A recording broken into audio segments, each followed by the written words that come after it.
Hi everybody, Carl Diffenderfer here. I want to talk to you a little bit today about how to become a thought leader. Now, a thought leader is somebody who is able to be ahead of everybody else in their market. It's somebody that is ahead of their game. And a thought leader is somebody that's not especially problem solving, and they're not just selling a widget or a product that everybody else sells. They have something that puts them ahead of everybody else. Now, that helps them have a market dominating position. Market dominating position is known to increase a company's business wherewithal by about 50 to 75%. That's huge. A lot of people sell to problem solving. They say, I have this thing and it's going to fix this problem. But a thought leader is saying, I know there's a problem coming down the pike that's not quite yet here. So a thought leader is actually forward thinking. They're going to be a trendsetter. There's somebody that's thinking ahead.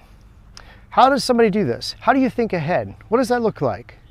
Well, today on our Coaches Think Tank, we were talking about that because becoming a thought leader is an important part of us dominating our market.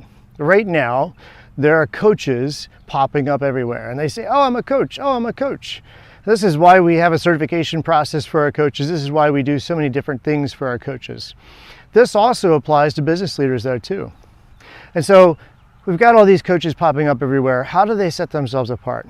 Well, we have accreditations and all that, but ultimately them being seen as an expert and as an expert that's thinking ahead into the future is really where they need to go.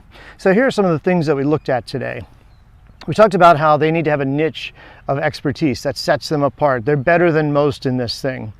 They need to let go of their fear of being wrong. And ultimately, to become that thought leader, they need to be looking at industry standards, what's going on around them, looking at a specific industry, asking people, hey, what do you see coming down the pike?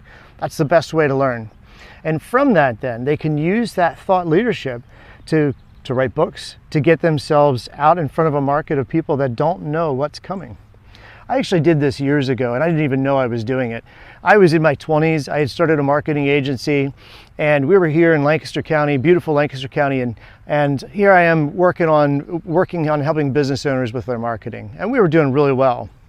What I didn't realize was that in my spare time, I was watching what was happening in New York City, in Los Angeles, in London. Those cities were the trendsetters. They were ahead of everybody else. All of those things took about 5 years to hit us here in Lancaster County.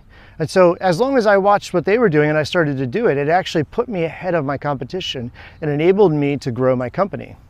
So becoming a trendsetter doesn't mean that you are thinking specifically into the future.